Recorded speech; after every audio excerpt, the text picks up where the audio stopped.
Thank you all for coming to MySec. I am super excited. I happen to have worked in a lot of places that use Active Directory. I still work in a place that uses Active Directory in certain ways.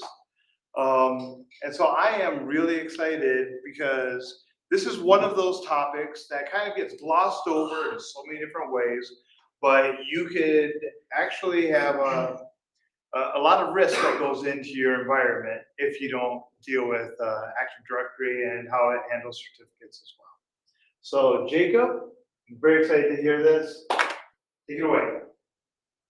See if my mouse wants to click. It does. So my name is Jacob Herron. I'm a senior IT security analyst at Raymond Technology Solutions, also known as Raymond. I do a bit of pen testing, governance, risk compliance, and then network and system engineering and administration. I've done the last 2 years of penetration testing, but before that, I did 5 years of networking and sysadmin. 2 years of that was doing DevOps for the .NET, and then I started off in help desk. And so looking forward to talking to you. What will I be covering? Just doing a quick level set about what Active Directory is, just so we have the base level of knowledge as we move forward. We'll be covering what Active Directory certificate services are and what they're used for. Common attacks and where do they come from? How to detect certificate service-based attacks within your environment. And then how do you find these common vulnerabilities and then remediate them so you can be proactive in your approach. So what is Active Directory? Commonly, it's thought of as just this one amorphous blob. What it is a centralized authentication and authorization mechanism to provide a single point of identity management to manage users, computers, services across your environment. It has great benefit for this because it uses a hierarchical data structure, so you can organize it in OUs, containers, groups, and then apply delegations to those groups to really restrict to least permissions and kind of a tiered architectural system. The core component of Active Directory is really Active Directory domain services. When we say Active Directory, typically we're referring to domain services. This is what holds your users, this holds your computers, this holds your GPO. That's really what the core component is. But there are additional components, and that's what kind of brings in the security and policy-based administration. We think of, security groups, group policy, et cetera, but really all these are just wrappers around how we manage our users and computers. If you really think about it, in Active Directory, computers are just objects. Everything just comes down to an object. It's just what is that object used for? How that object is used is set by what's known as an ACL or access control list. It sets the permissions, it sets what that can be used for, and because of that, there can be abuses. And that's kind of what we'll touch on a bit tonight. So again, what really is Active Directory? It's made up of 5 major components, kind of 6 if you throw in the Azure Active Directory connector, or what's now known as Entra ID Connect, Cloud Connect. But as I said, it's made up of domain services, which is that core identity management piece. There's the lightweight directory services component that's spinning out lightweight directory access protocol into its own standalone service instead of using your domain controllers to harness that LDAP. There is a network policy and access server. If anyone here has set up like a VPN server to do network access or 802.1x for Wi-Fi or for VPN with EAP TLS authentication, you've probably spun up a network policy server to act as your radius server on your network. Federation service, this has kind of gone the way of the dodo with the rise of the Entra ID hybrid environment, but this is a way to bring your on-prem environment out and do sample from on-prem without having to rely on Microsoft's cloud service offerings. And then this is a lesser known part, but the Active Directory Rights Management Service. Say you want to control who can get read or access perms to a piece, to a Word doc or to an Excel document. There's actually a role built right into Active Directory to manage that on-prem, so that way you can restrict who can see what. And then finally, what we'll really be focusing on tonight is Active Directory certificate services. So how does Active Directory certificate services fit into Active Directory? Like I mentioned, Active Directory can be this large sprawling beast and have different components that can kind of blend together. Certificate services is an extension of the overarching Active Directory identity provider. What we normally refer, as I mentioned, to Active Directory is really just that Active Directory domain services. So what is Active Directory certificate services?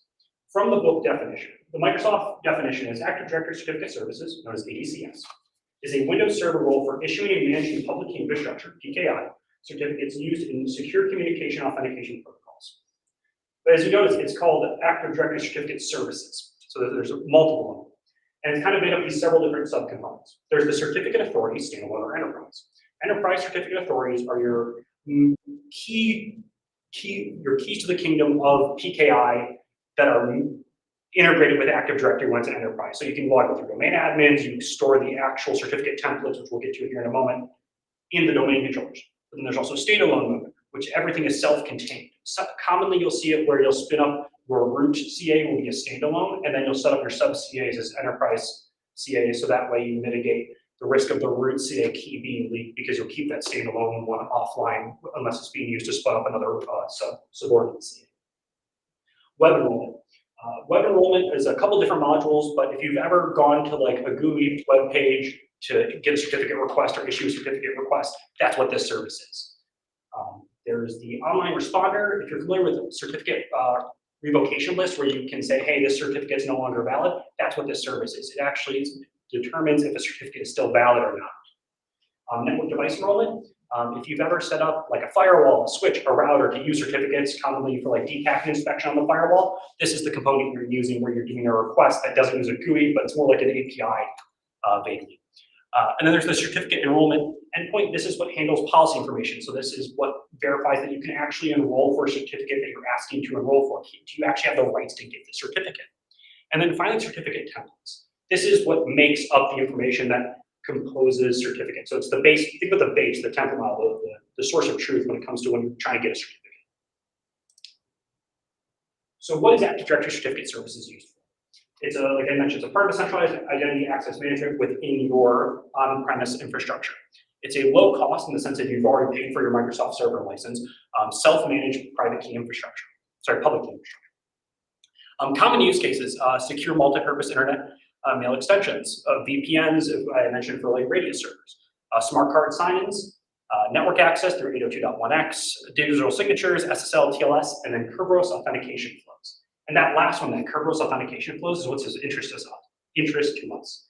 It allows a user to request a certificate that can then be used to authenticate for a user anywhere else in the environment that accepts Kerberos authentication, which since I believe Server 2012, not even R2, is pretty much the go-to default, and pretty much everything has Kerberos authentication, at least supported within the Active Directory environments.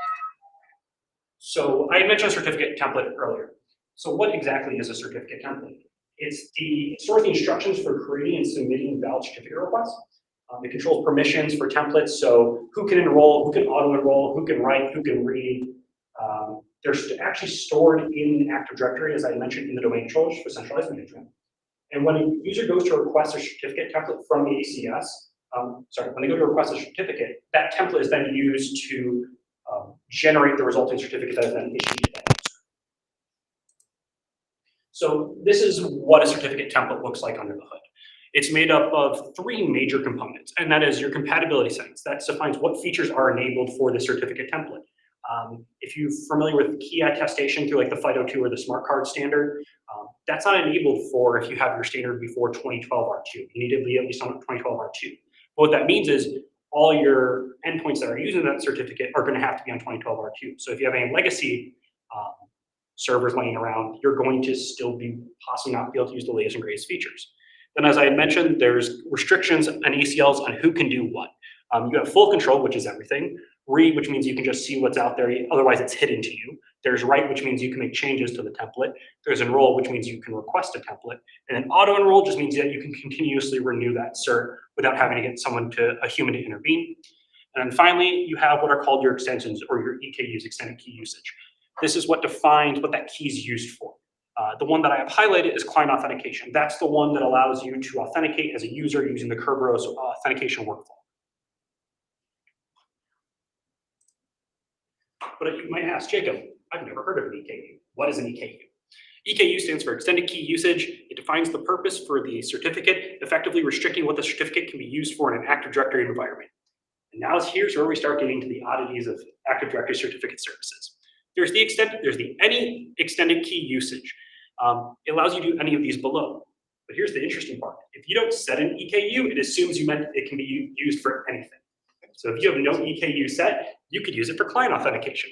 You could use it for smart card login. You could use it to encrypt a file system. You could use it to sign a code cert. Why Microsoft does this? I have no clue. Like I mentioned, client authentication is used to authenticate the client through the Kerberos authentication workflow. There's code signs that's used to make a if you write in-house PowerShell or in-house applications, it makes it valid for your organization without having to go pay for a code science cert from Microsoft, which I think is, someone correct me if I'm wrong, like $5,000 a year on the low end. Email protection, as we mentioned, through SMIEM. It's used for the IPsec infrastructure.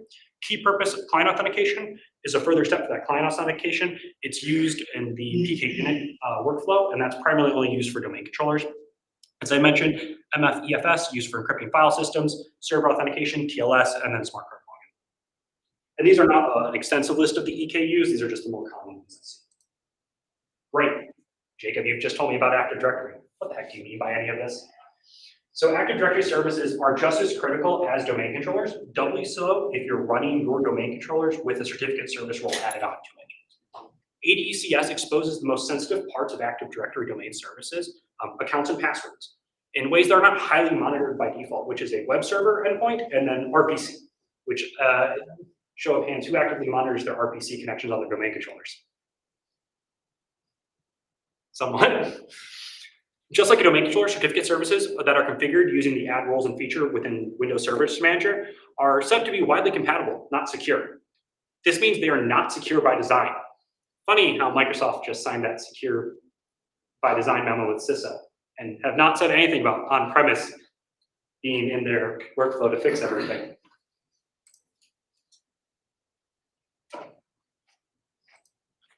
Yeah, it seems like they're trying to move everybody to the cloud, so that's Yes. what they're gonna do, you know, the security. As I said, this bad boy can fit so many misconfigurations in it. Implementation mistakes that I commonly see across engagements for Active Directory certificate services. This is unneeded implementations. Let's say at one point you're running on-premise Exchange, now you move fully to on-cloud, you have nothing on-prem. Maybe you still have an Active Directory certificate authority laying around, but you don't intend to use it. Maybe you just installed it because, hey, my Barracuda email gateway needs certificate signing. Let me just roll one out. I'm gonna roll one out of the box. Microsoft surely has my best interest at heart.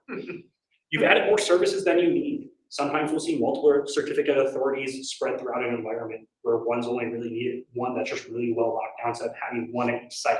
They're not like domain controllers where they always need to be reachable. Certificates are valid for, by default, I think at least a year, and then you have a 6-week renewal period. So you can kind of do with whatever what you want.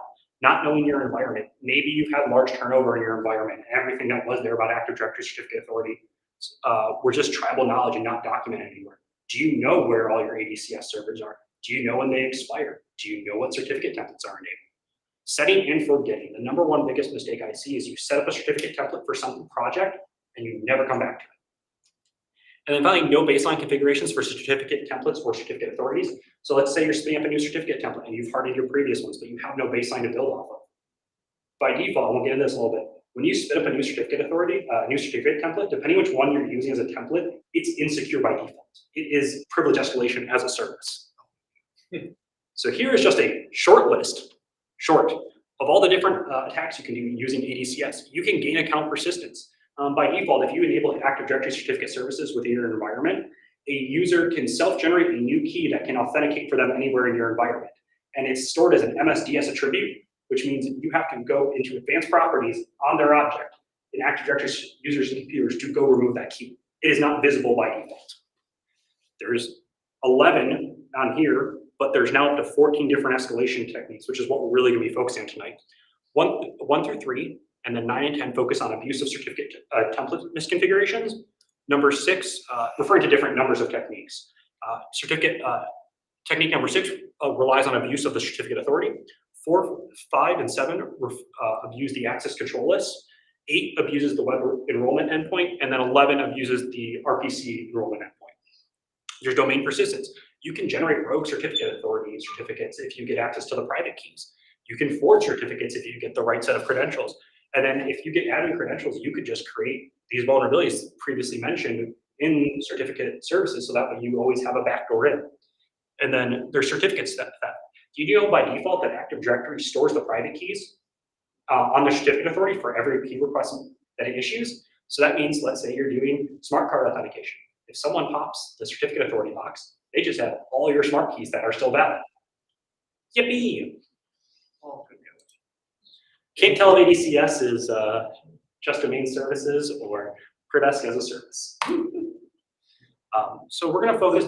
With the numbers that you had attached to those, did you pull those from like MITRE or? So those are from originally a company called SpectreOps did this research, and then when they released it, that refers to their technique numbering. So they released a number, it's called the certified white paper,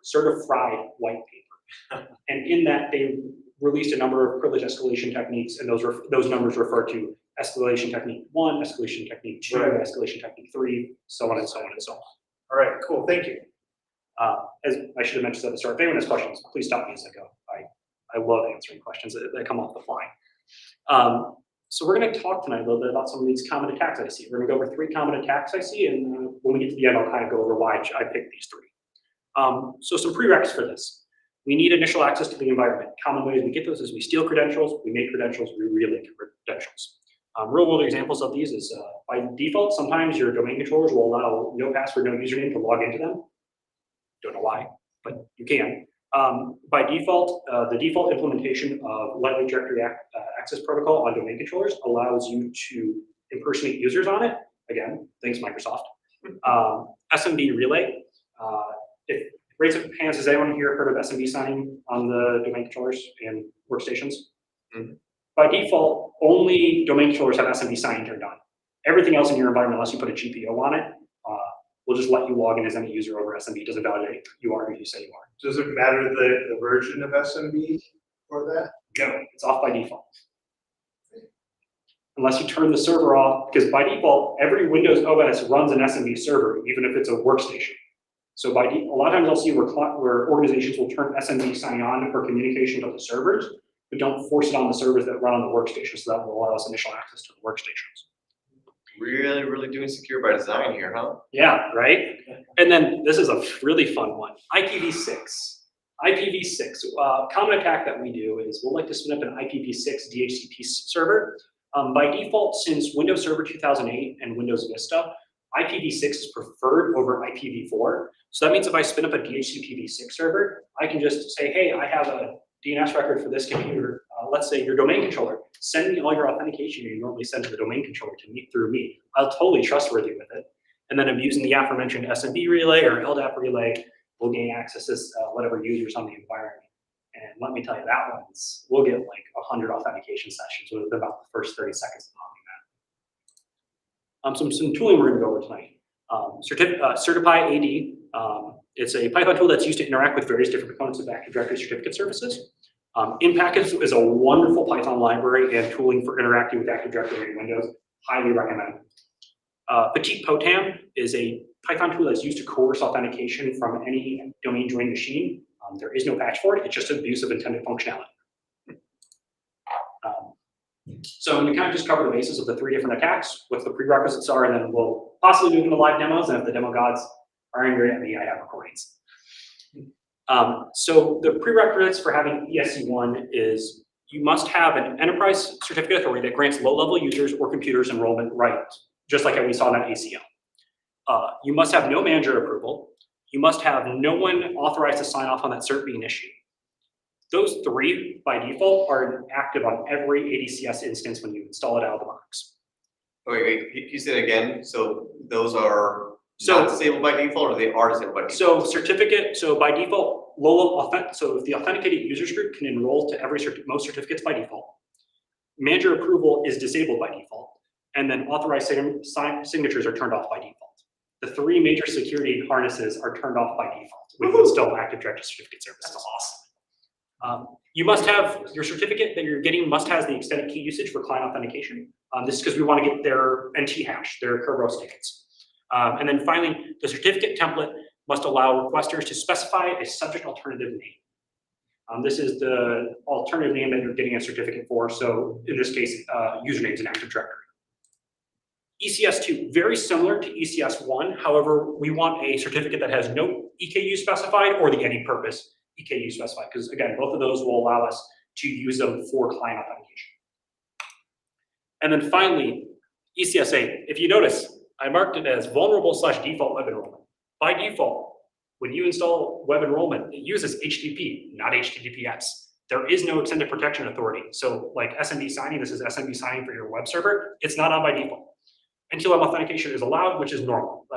NTLM, Even though Microsoft's trying to kill it off, I think this year or next, it still runs with that. You must have a certificate that a computer or user can enroll into. So again, those low-level users. And then again, that certificate must allow for client authentication. Common examples that I have seen from engagements is we can coerce authentication from domain join machine, like a domain controller, and then log into the domain controller as the domain controller, dump the credentials, which is the scenario I'll be kind of demoing here tonight.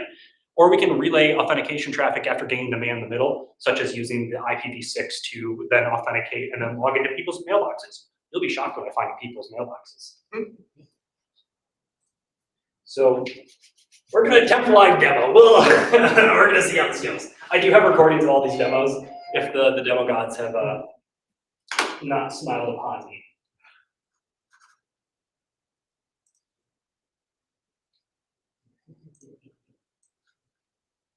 Did you just try to switch screens? This is gonna be like, that's the first live demo. Okay, so the first one we'll be demoing is ECS1. Just on here is a Kali box that I've installed with Certify Impact Cheat POTAM. I'm using a cool little tool called Pi Environments that allows you to do virtual Python environments, so that way your dependencies are self-contained, so that way you're not having to fight dependencies all day. So the first thing I'm going to do is, I'm going to try and do this from not seeing it. We're going to run this, what's called Certify Find. Certify Find is a tools and attacker that lets us find vulnerable certificate configurations within an environment. Towards the end, I am going to show a tool for defenders to identify it in a much cleaner way. So we'll let the tool run. And as you see, it queries, it says it found 35 different certificate templates, it found one authority, I have 13 enabled certificate templates, and then it dumped a JSON output, a text output, and then a Bloodhound zip folder if you're familiar with Bloodhound, which could be a topic in and of itself. So now we're going to take a look to see what is in that new template we just got. So this nifty little tool. I'll just go up to the top. There's a lot of data it dumps. So if you see on the left, sorry, on the right here, it actually calls out which vulnerabilities we're vulnerable to. So again, all I did for this web enrollment is I just hit add role feature, click next, next, next, next, next, and I installed it. That's all I did. And by default, ECS8. And then I have created an ECS2 vulnerability, very imaginative name of ECS2 for my certificate template name. And then another one I've named ECS1, and shocker, it's ECS1. So for this, all we need to do for this attack is we need to request a certificate. I'm using this test PC account. Imagine this is the computer we compromised. I have the password for it. Very, very strong password, I promise. We're specifying the certificate authority I want to get this template from. We're specifying the actual fully qualified domain name of that certificate template, of that certificate authority, the template name we're trying to request a certificate from, my DC IP, my name server IP, and my target IP. This is purely because I'm on a split tunnel VPN. If you're fully embedded in the environment, you might not have to do this. And then finally, this UPN. I'm requesting a certificate for the built-in domain administrator, so like the big hoo-ha of this. You can also do this for Curve TGT's account if you want to just throw Kerberos tickets all over the environment. So in this example, you compromise the PC, so you're doing this as just a standard user then? Yes. Just a standard authenticated user. And when I'm doing this earlier, I did it 3 times from the remote VPN. Let's see if it 3 times the charm. Yay! I don't know why it's 3. As you see, I successfully got a certificate for administrator at slowservers.com. Again, very creative domain names. So now what we're going to do is we are going to authenticate as that user. So the authentication, can everyone see this or do I need to scroll this up? I can scroll up a little bit. Jake, you might add a little bit on, okay, so what was it doing when you said, hey, I want that certificate for administrator? So all I'm doing is, there's a field called subject alternative name, and that's saying, who should this certificate actually be issued to? So my account was just used for enrollment rights. When I specify a subject alternative name, I'm saying this is really who the certificate's going to be used for. So I'm able to specify, hey, this is actually going to be used for administrator. So then what I'm going to do is authenticate using that client authentication EKU. So I'm specifying my PFX file I just pulled down with the previous command. The username that's going to be in that PFX file, because you can name that PFX file whatever you'd like, it's just a file name, but the actual account I'm going to authenticate as, the domain I'm authenticating to, and then again, just specify my domain's IP, the name server, so in this case, again, my domain controller, and then using LDAP. I was lazy, I just spun up a DC out of the box, so it doesn't have LDAP with SSL, because again, Microsoft doesn't ship anything secure by design.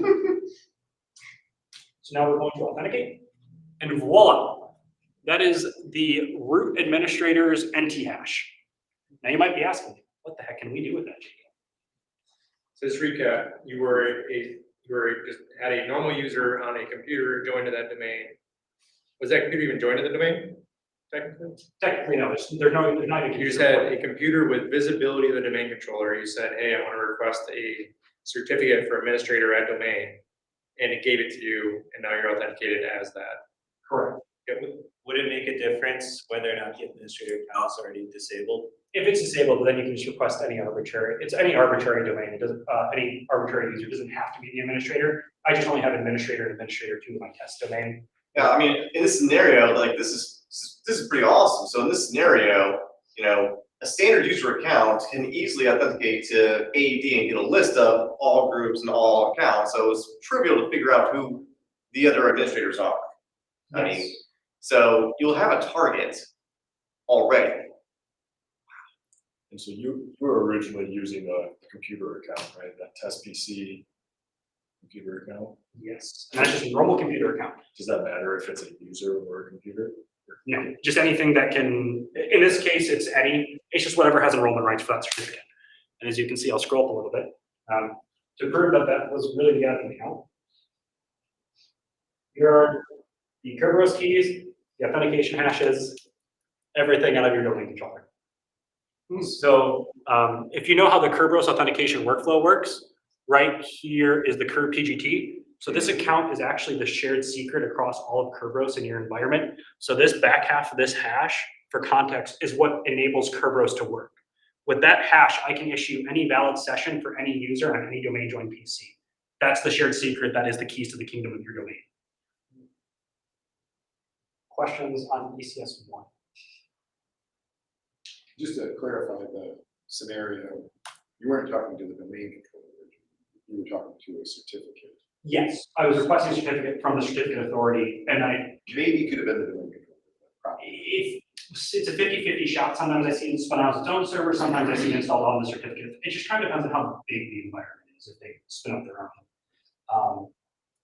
And the only thing I had to start off with was a PC account. You could do this with any user account. So if you phish a user and get their login credentials, you can use that to get the same certificate. ECS2 is very similar. So you also have to log onto the device as the user with those compromised credentials? Sorry, can you repeat that? Would you also need to log onto the device as well with those credentials, or no, just? I just have to have them. It's arbitrary. Just have to throw them in your command. But you do have to be on a computer with visibility of the network, right? Yeah, but you can do like SOX proxy. So for context, a SOX proxy allows you to put traffic across the internet. So, and that make it act like it's on a local domain. So if someone phishes you and lands a payload, they can just SOX proxy in through that computer and then have visibility of the domain controller. And then it's gonna be interesting because in a couple of months here, Microsoft's releasing something called KDC proxy, which allows you to expose your domain controller to the internet. So that way you can use Kerberos for remote users. So Microsoft's just making my job easier. So ECS2 is very similar. Again, the only difference here is we're using a slightly different certificate. Whoops, this is the ECS1 install. This looks very similar.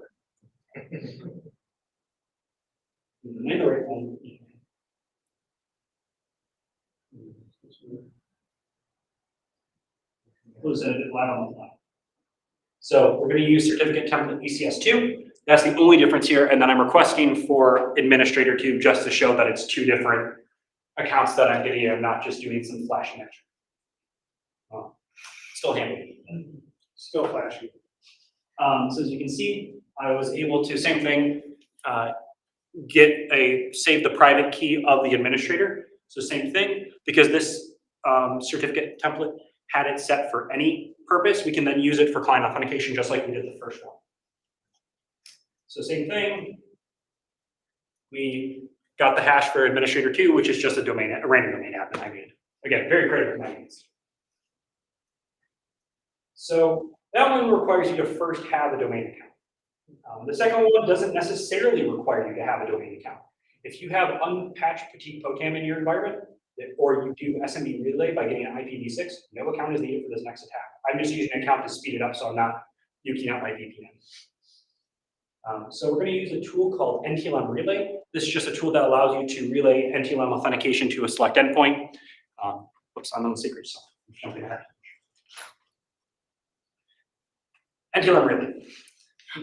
We're specifying so that 10.0.2.5 is my certificate authority in my lab domain, and then I'm just specifying that web enrollment endpoint. It's just an ASP.NET enrollment endpoint. I'm specifying ADCS just so this tool knows what attack I'm trying to do, and then I'm specifying template domain controller. And the reason why is I'm going to be targeting my domain controller to be able to log into my domain controller without having domain admin credits at all for any of this. So we're going to spin this up. We're then going to use, as I mentioned, we're going to use a cool little Python script called Petit Potam. All you need is a username and password, and then you can authenticate and force coerce network authentication from any domain joined machine in your network. Microsoft says it's intended functionality. There is no patch. They do not consider it a vulnerability. But as you watch, I will get my domain controller to authenticate to my PC, and then I'm going to grab a base 64 encoded version of its private key. So then I just need to copy this out of my terminal. So on the right there, you had your, if I understand this, on the right, you had your IPv6, man in the middle. Nope, just relaying NTLM authentication. I'm coercing authentication from the Petit Potam, saying, hey, Mr. Domain Controller, you need authentication. I have an important file for you. Send me your NTLM hash. And then I'm just running an SMB server that relays it to this web enrollment endpoint because it supports NTLM authentication through Windows authentication. So just copy this hash out. Relay SMB. Again, real secure by default here. Yes, thank you, Microsoft. So we're going to then make the file that I just called ESC8 in reference to the escalation technique number 8. We're just going to paste this base64 encoded hash into here, and then we're going to save it. Why did you use Y? Sorry. Because Vi sucks. Because I don't know the key bodies, and I'll get stuck in it forever. And then we're just going to use the OpenSSL library. We're going to say, hey, we have a base 64 encoded, and I want to decode it. And it's the Microsoft format with the TAC-A. So specify my in file and specify my out file then. So I'm just taking a base 64 encoded version of the file and spitting out a PFX, about PFX format of that file. So now we're going to, again, just use the certify auth library. We're specifying, I can read that.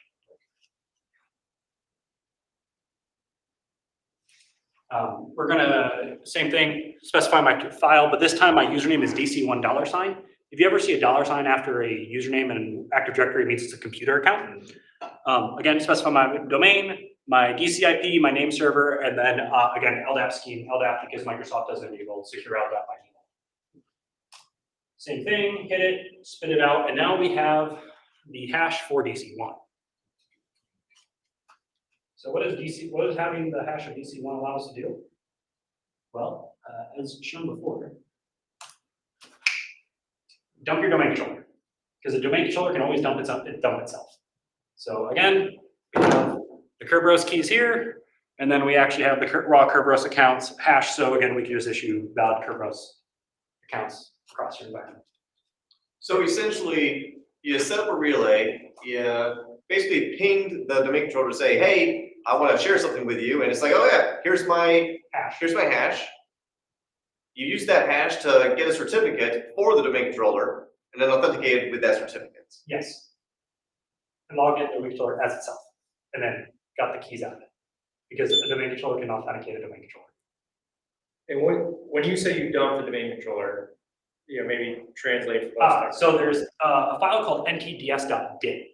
That's your database of your hashes, your Kerberos keys, your shared domain secrets. what we're doing is we're saying there's a function within Active Directory called DS replication, which is how domain controllers sync to one another. Yep. What we're saying is, hey, I'm actually a valid domain controller. Replicate me all your secrets that you would replicate to any other domain controller. I have nothing. Don't send me just updates. I need everything. I just came online.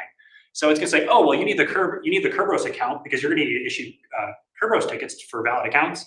You're gonna need the Kerberos tickets, so that way you know who has a valid Kerberos session right now.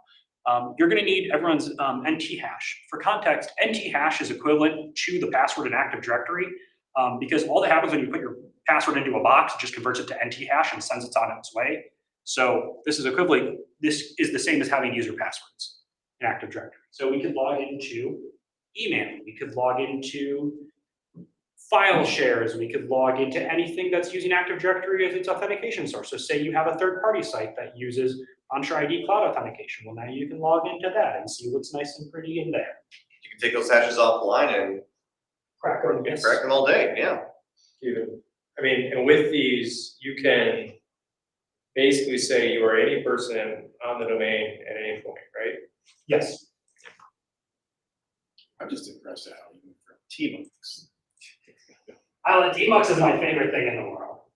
It's better than Screw. Tmux is good. So we'll skip the next couple slides unless you want to just see where we get down. So didn't know if it would work live. Thank you, demo gods, for making it work. So now what? We have the private certificate authority. We can use different tools such as IMPackets or CrackMap. We can extract into them from private keys, and then we can extract domain credentials from the domain controllers we saw. So how are their vulnerabilities? So here's the cool part. This is what you need for ECS1. This is the default workstation authentication certificate template in Active Directory certificate services. This ships out of the box. This is the settings you need for ECS8. That's the out-of-the-box configuration for your web enrollment endpoints. Both of these are just you installing certificate authority in your environment. You did nothing else. Which is probably 90+% of installations out there. I'd argue more than that. I have not hit an ADCS environment once that doesn't have ECS8. Holy cow. Because people just think, I mean, and I get it. You trust Microsoft because they sell, like more and more, they're selling you the security tooling. So don't you think they would make their OS secure? No, but you would hope, but no, they haven't. So investigating possible ADCS attacks. Disclaimer, if you think there's an attack in progress, follow whatever your corporate policy is, please. Or insurance. Or insurance, if that's what your corporate policy is doing. But to do any attacks, we have to have proper logging. For defense, you have to have logging. Without it, we're blind. So how to log ADCS? First, you need to start with a two-layer approach. First, you need to set up a GPO. You need to enable 3 different things. You need to force audit policy subcategory C settings. This allows it to break out ADCS into the security event viewer tab. Otherwise, by default, it just won't populate. It'll just go into the void. Don't know why, but it will. You need to turn on success and failure auditing for applications generated. So this is for like the certificate web enrollment endpoint running, certificate services for the certificate services service, and then other object access events for accessing the certificate.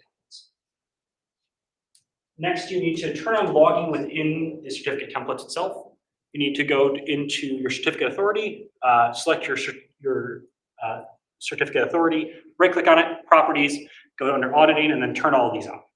They're all off by default. Yes, everything's off. All of these things are turned off. You cannot audit. ADCS doesn't generate any logs by default. Again, thank you, Microsoft. You make my life really easy. And these are just auditing, so changing these settings shouldn't break things. No, it should. Knowing in mind, if you have like low space on whatever server you're running it, there is obviously going to be some size to event logs, but nothing massive, assuming you're not requesting thousands of certs a day. So I decided, hey, let's take a shot at writing detections problems. So I use something called Sigma rules from the book. Sigma rule is an open source generic signature format used in cybersecurity specifically for the creation and sharing of detection methodologies across security information and event management SIM systems. It's created by Florian Roth and Thomas Patzecki, I believe is how you pronounce that last name, in 2017. It uses the YAML language for defining the configuration.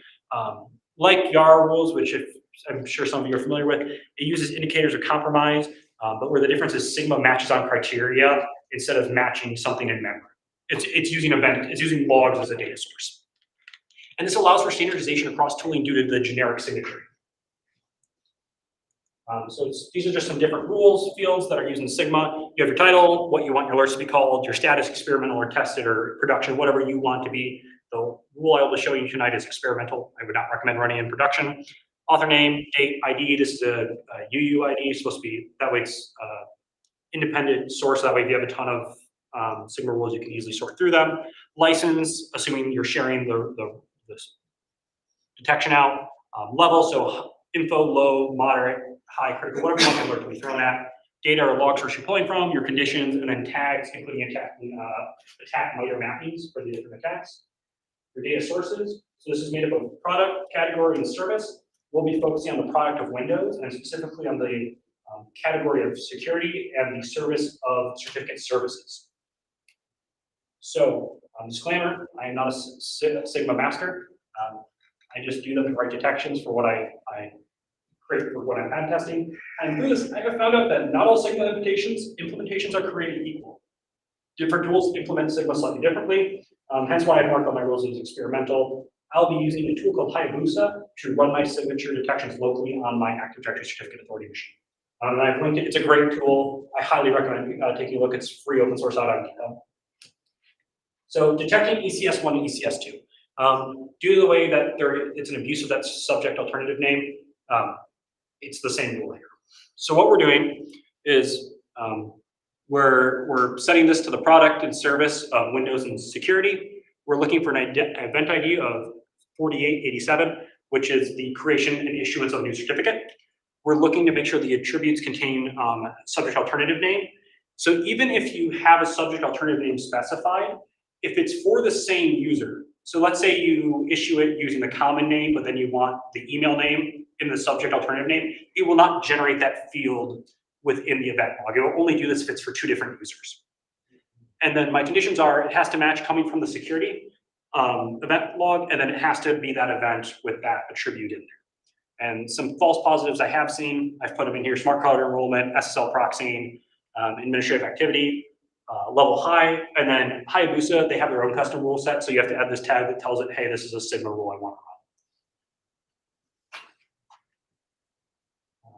So we're going to attempt live demo again.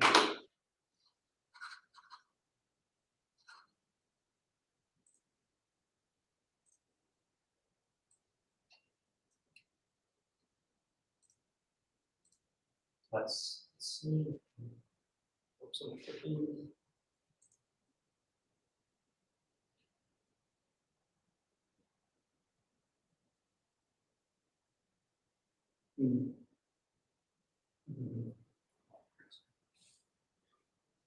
So we're running a command line specifying Hayabusa, the version I have, the rule I'm running, CSV timeline, which I just want to dump basically to the PowerShell prompt I have here.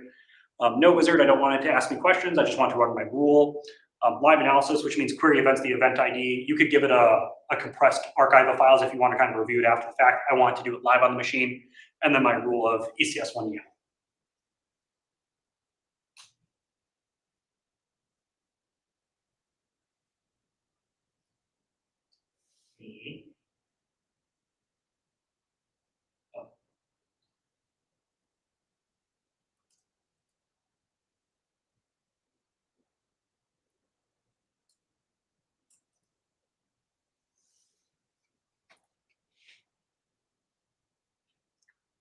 App is all set up. And the VPN is all set. Okay. This is why we have recordings.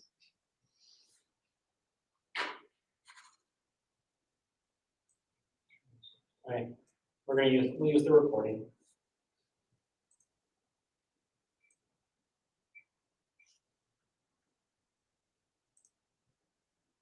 Ruben, once again, that attack is easier than defense.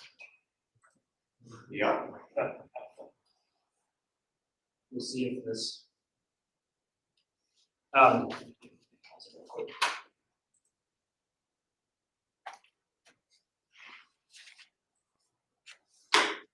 So we can now see what kind of music you listen to. So this is my work laptop, so I don't have YouTube signed in on it. Like chill out lo-fi. Same music to work. Yeah. I'm on What is the show cow turned into? Lo-fi girl? Oh, yeah. And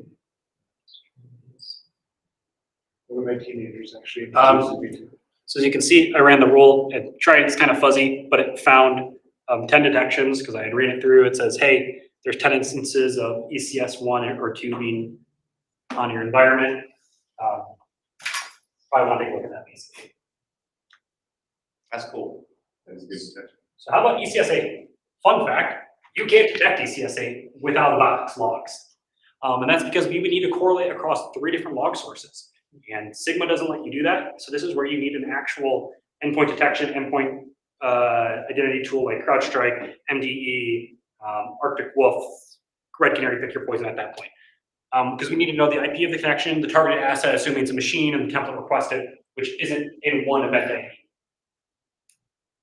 So defending ADCS. We have Microsoft Defender for Identity, which is a great add-on to Defender. You can install it on your certificate authority, and it will actually proactively look for these vulnerabilities and alert you that they're out there. And then if it thinks you're trying to abuse these vulnerabilities, it will actually just hard kill your cert request and then throw an alert. CrowdStrike has a similar tool called Identity Protection. Same thing, proactively alert you, throw events out, stuff like that. But I think the best thing we can all agree is proactive review and mitigation of your environment. Jake from Trimark has a great tool that he's maintained called Locksmith. It allows you to quickly audit your ADCS environment. I don't recommend using the automatic fix mode. I have seen it break stuff. I would just recommend using an audit mode so it tells you where your vulnerabilities are. So that first one, you're saying Microsoft knows about these. And they'll sell you the solution to the problem they make. Microsoft just likes doing good business. Just checking. So And even if you turn off automatic fix, I mean, some of these fixes could break older systems, things like that, right? Check it. yes, So be careful about fixing them, make sure you know what's gonna happen.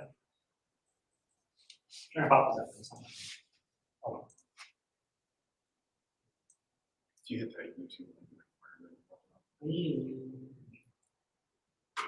I can do it from here. Basically what it's saying is, you can see for the most part, I apologize for the blurriness here, but it's saying, hey, you have ECS 1, you have ECS 4.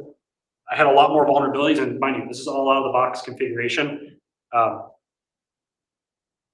There's like, I think it found 23 different vulnerabilities in an out of the box configuration of Active Directory certificate services. So highly recommend if you have Active Directory certificate services. It's called Audit Mode 0. It just dumps it to the command line. Audit Mode 1 will generate a CSV for you. I recommend running either one of these. If you run it in 0 or 1, it won't break anything. It's just going to query your domain for different information. So how do we remediate all this? You really want to set the subject for ECS 1 and 2 to build from Active Directory information. Don't let the user specify what it should be. Don't let the user specify who they want to authenticate for. Make it based off the Active Directory account that you're authenticating with. However, there are some edge cases where this is impossible. In that case, restrict access to the roles who truly need it. So using an access control list, don't allow authenticated users. Maybe only domain admins need to use the certificate authority. Sorry, the certificate template. So restrict it so only they can use it. Add manager approval. This would require a manual human interaction to release the certificate template and require them to review it. Similar for authorized signers, this is where you need multiple people to sign off to release that certificate template. And consider changing what purpose the EKUs do the certificate. Does that certificate really need to authenticate the client, or do you just need it for SSL validation? Can you just use a server authentication EKU? Can you just do an email EKU? Does it really need to be the full fat client authentication? And then disable any unneeded certificate templates. Do you have an old web server certificate template laying around that has these vulnerabilities? I just get rid of it from your environment altogether, so I've tried to dig out what it can and cannot do. And then for the ESC2 only, specify the purpose of the certificate. Don't leave anything as any purpose. Really nail down and restrict what that should be. This is just showing the settings that I was talking about. On the left is the default configuration of the workstation authentication module. By default, supply and request. What you want to set to is this build from Active Directory using the common names. So that's what you normally see when you're working with Active Directory. And then I commonly say set the user principal name as the alternative. That's the username at fullyqualifieddomainname.com. So that's a common way that's also used for authentication. For an additional step for ECS2, like I mentioned, instead of change it from any purpose, instead any one of these whole lists, whatever you need. Do you need code signing? Set it for that. Do you need it for digital rights? Set to that. Don't set it to be any purpose or no. Don't let it be used for. For ECSA, I recommend enabling HTTPS, disable the usage of HTTP. I think forever we talked about how you shouldn't be using HTTP in your environments, use HTTPS. Enable the extended protection authority. I will note, there is a mode that sets it to accept it. Accept it will not fix the issue. You need to set it to required. Microsoft says to enable Kerberos only authentication. I will note that will break your environment. Most likely NTLM is still used everywhere for the most part, so just keep that in mind. And that's towards the end. There's a great repo from Orange Cybersecurity called Game of Active Directory. There's multiple different VM networks you can spin up that has some of these misconfigurations already built out for you, or you could just go spin up a server and just install Active Directory certificate services by default and have 23 different vulnerabilities, your choice. I have my Sigma rule as well as the whole PowerPoint out of my GitHub, DenChief1 /ADCS talk. If you want it for any reason, you're more than welcome. I don't care what you do with that rule. Just please don't use it in production because it will probably just throw you a bunch. It won't break anything, but you'll get a lot of words. Can you throw those links onto Discord as well? Yeah. Awesome. Any overall questions? That went a little bit longer than I wanted, but I appreciate y'all for sticking through it. Questions, comments? How much, like, I was thinking, how frequently do you need to generate a certificate, period, full stop? So like, would you just make sense to alert anytime someone made a certificate? It just depends on what is that certificate being used for. If it's used for, like, let's say SSL TLS for like a web server, it really should only be whenever that certificate expires. It shouldn't be that common. Signing apps or. But if you're, say, doing like VPN authentication with it, it's going to be more frequent because you don't want those certs to get leaked. Or if you're doing like Wi-Fi authentication through 802.1x, that's by default every 30 days. So those keys rotate so they can't get leaked. So you're going to obviously see a higher frequency, especially in large environments for that. Or you mean, if they do get leaked, you at least have to rotate it. Yes, when they inevitably do get leaked, they're pre-rotated for you. What percentage of environments that you go pen test are vulnerable to at least one of these three that you focused on? Probably 90%. Because ECS1 and ECS8 are out of the box. They're just there for me. If you install if you install Active Directory certificate service and don't change anything, ECS1 and ECS8 are in your environment. Is there a quick, dirty way of finding out if an environment has this in the environment? If you're a Defender locksmith, just run it. Just any domain joint PC. Just use that PowerShell module to the PowerShell gallery, and it will. But hypothetically, what if he's Not a defender. Then I highly recommend Certify.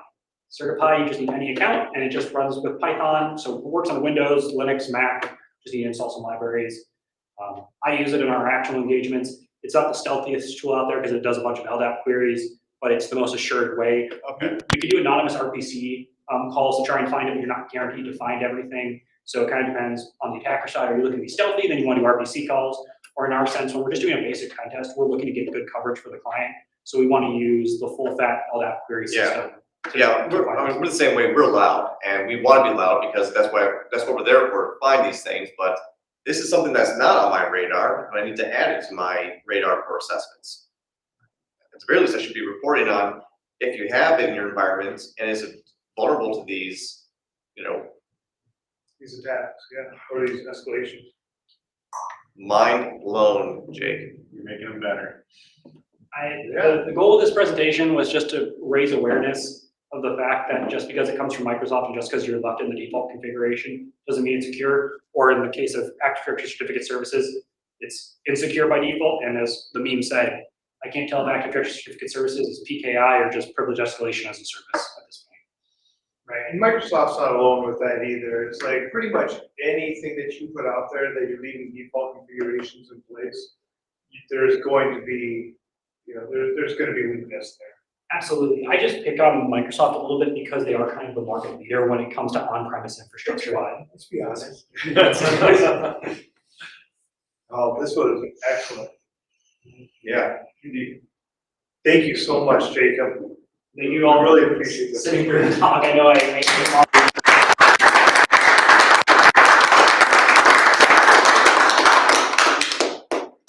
Are you gonna post your slides somewhere?